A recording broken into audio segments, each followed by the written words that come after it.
I was not planning to make a video for today, but I just want to talk it out of my head. Maybe it will help my things through. So, am considering reading two book series, and both seems to be investment to so bad it's good territory, or it's more probably so bad it's very bad territory. But first, let me talk about C.S. Lewis' Narnia Chronicles. It will have something to do with the topic, don't worry about it. So, the Narnia books are. Look, they pretend to be fantasy. They are not. They are Christian literature. I give you that the guy picked up some writing skill as he wrote the newer books, and some I even liked, so to say. Not very good, but 6 out of 10, maybe 7 out of 10, if I'm willing to look over its harder flaws, especially the horse and its kid. Uh, in Hungary, they translated it to the kid and his horse, but it's the other way around. Anyway, so what's the problematic part of Narnia? It in every book, it the author C.S. Lewis inserts a bigger and bigger chunk of Christian preaching. It's literally a sermon. In the first one, The Witch and the Wardrobe, whatever, it was maybe 5 pages. But when it comes to the last book, it's 2/3 of the book. And when I told about the content to some of my coworkers, they were into Christian literature. They are Sunday would they go to church or something like that, cultural Christian or something like that category. No, we were understanding each other. We were kind of friends, something like that. I had a new job after that, so it's in the past. Anyway, I get, look, I'm reading this. Do you want to hear the content? And he said, yeah, sure. Tell us about it. And I said, this was the first book you see in the movie. This was the second book. This was the third book. This fourth book, the horse and his boy, it didn't have this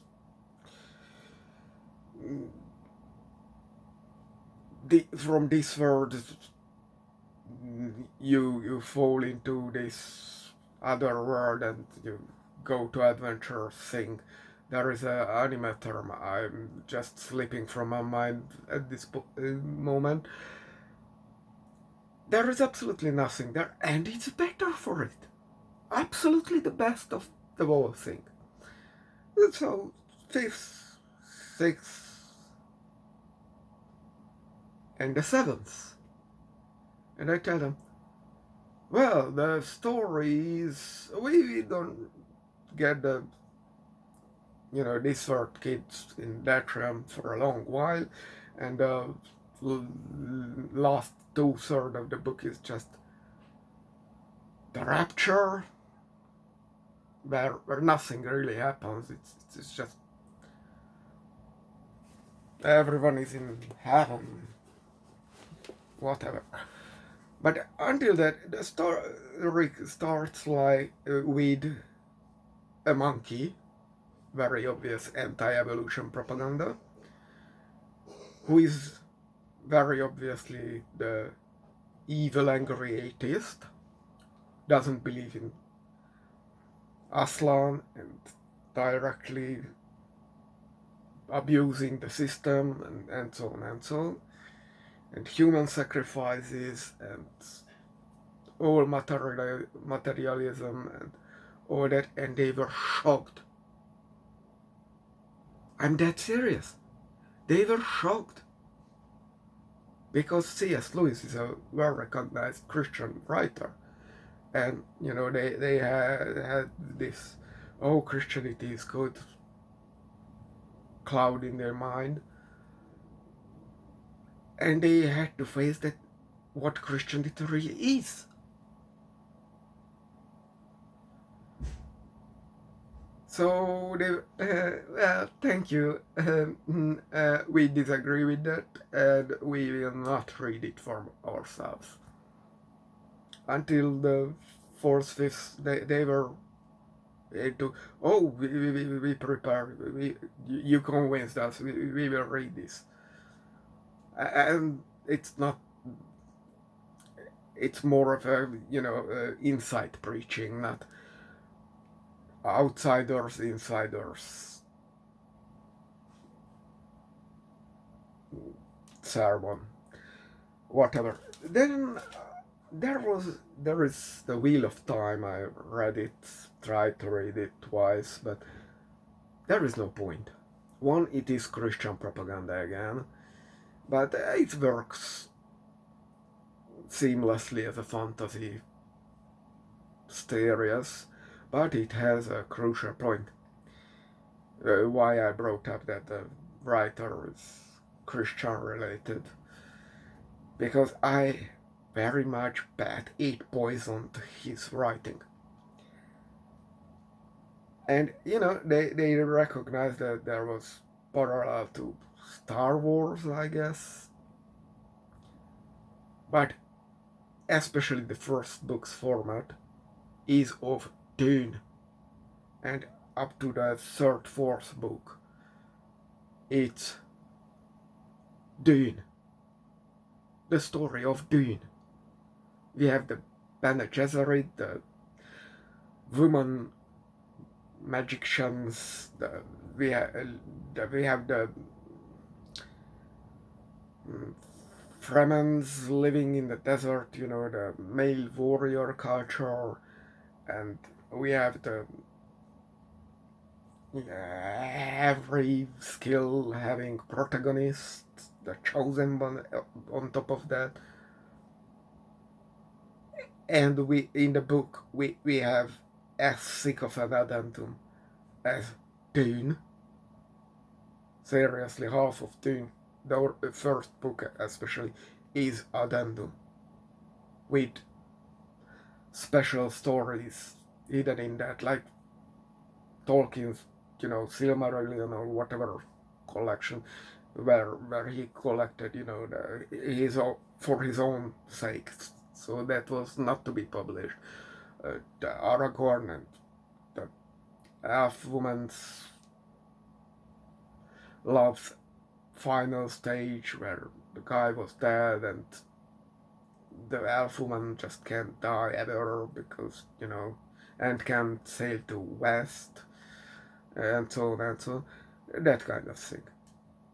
And the guy realized around the third, fourth book, he can live from this. He can live from this.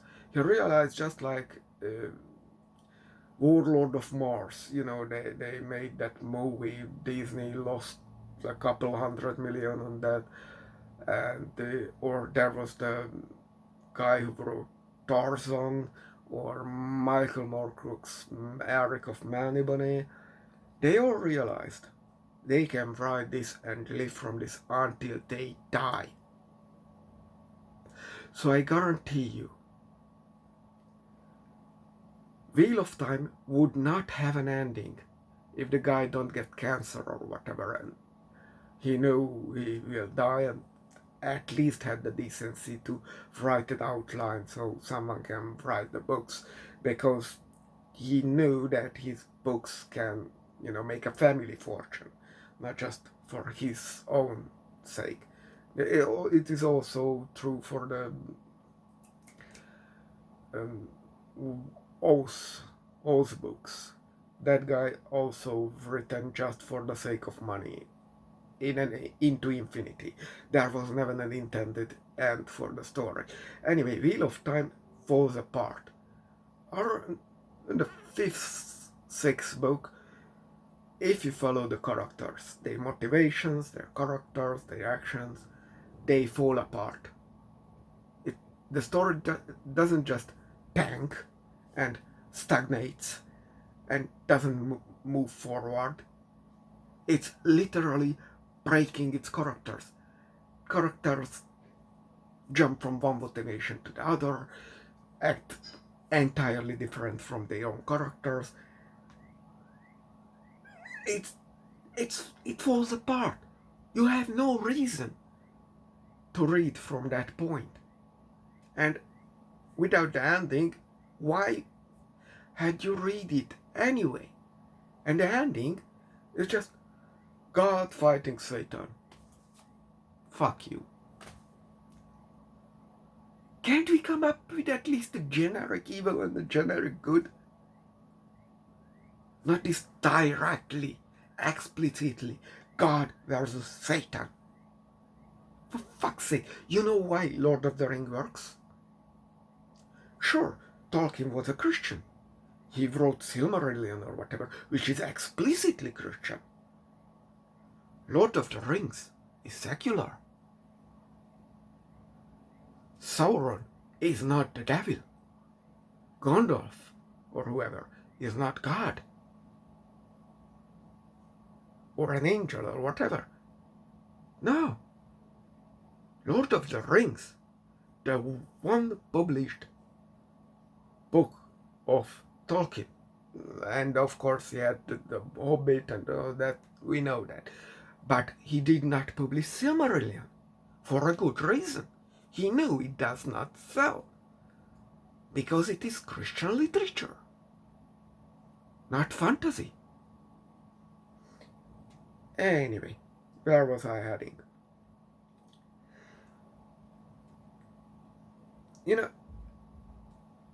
I'm not entirely against these Tarzan-like anthology series.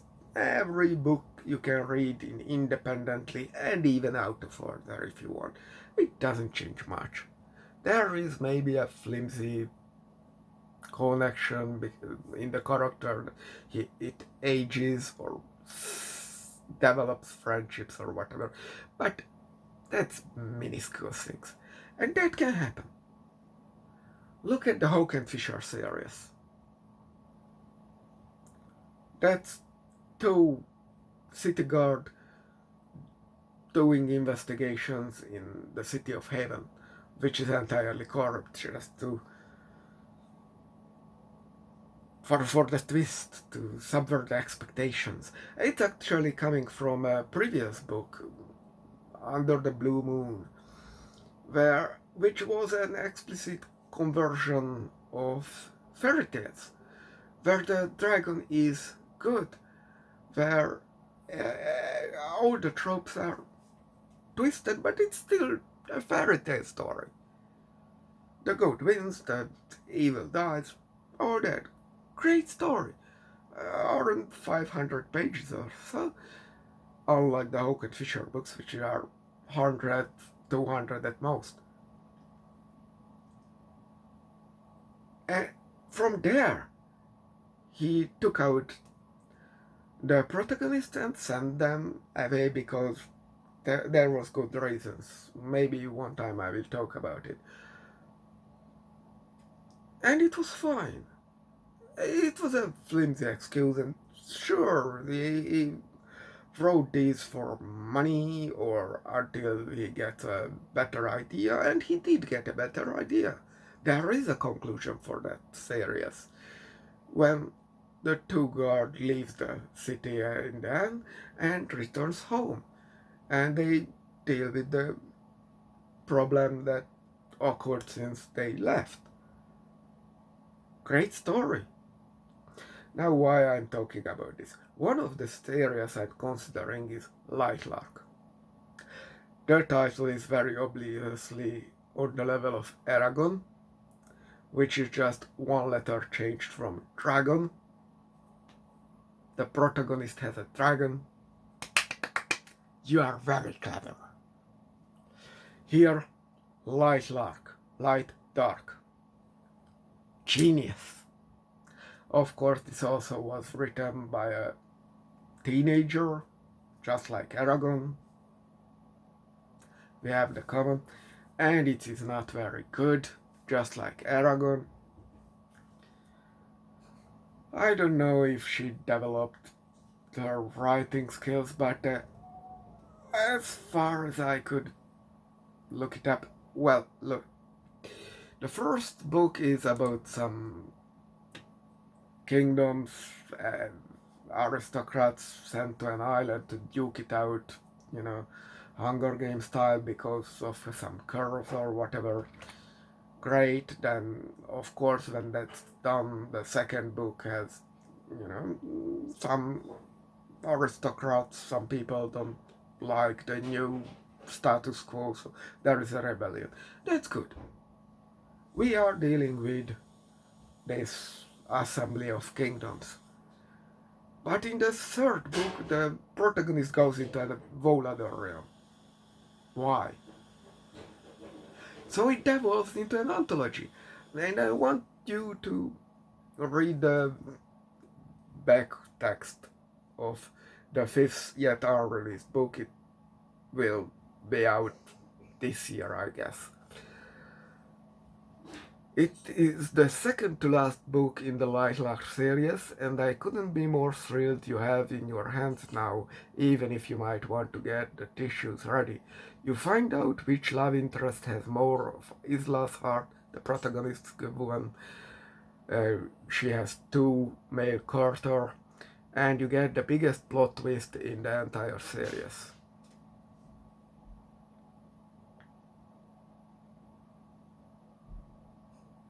The protagonist is, since the third book, in an entirely other dimension. What are we doing here? There is no plot twist. There is no plot. This is why I'm very heavily considering at this moment and started making this video to throw this. I won't read it. Because you don't have a story. You just want to write some romance fanfiction. I wrote it. It was porn. Was it good? No. Would I want anyone to read it? I don't know. You know, the money is always good, but would I consider it as a literature? No.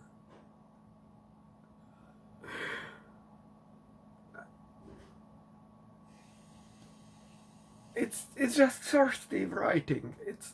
It's not literature.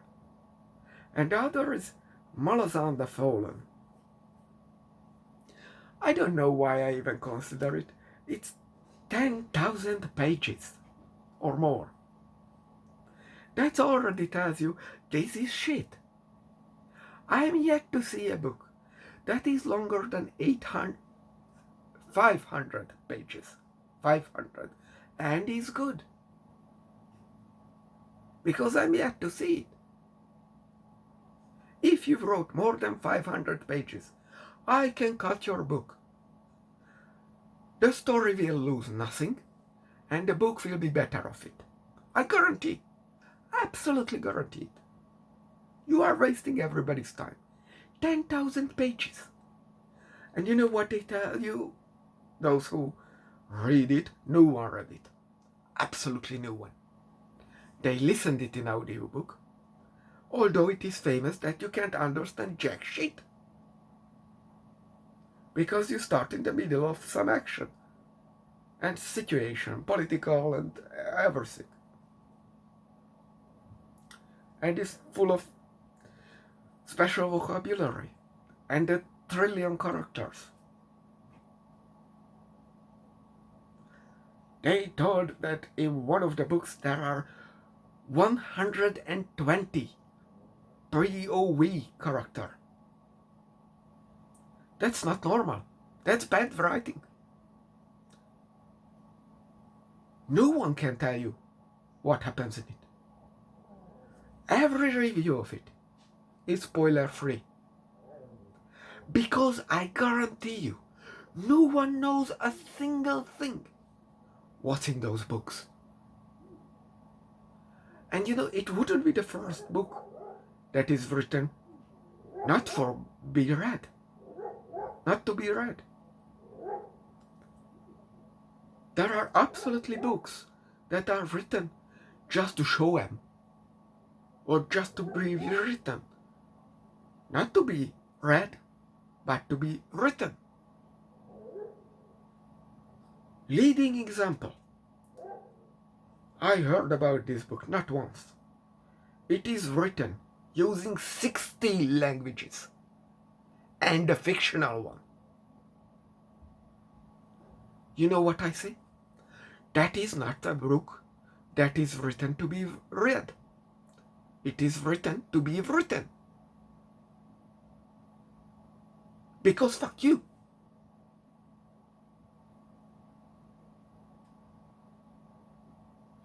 Translate it, bitch. Translate it and I will consider it. But that kind of writing is just to fuck you up.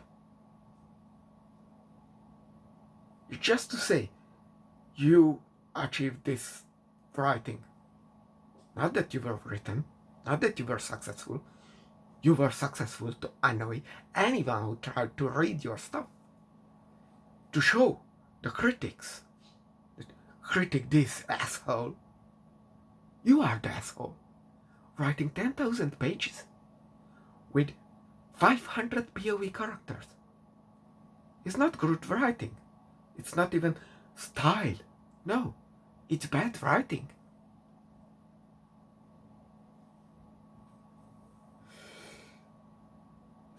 And I'm definitely not reading it in English. If it is translated, I maybe consider it. But that's not something you will sell. So why are you writing it?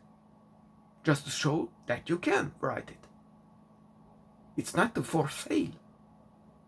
There, an average reader who is considered a reader, not someone who occasionally picks up a book, but who is regularly reading a book, can read 100 pages a week. Seriously, that's it.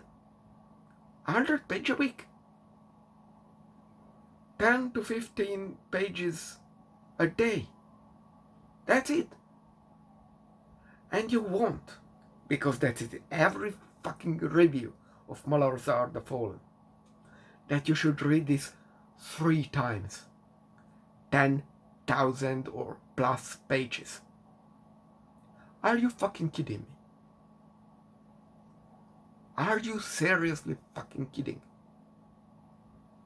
That's not gonna happen.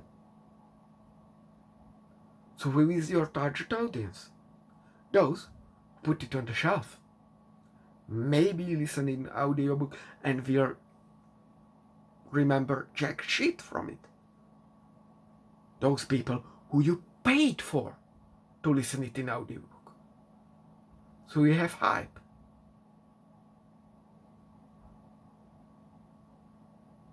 That's it.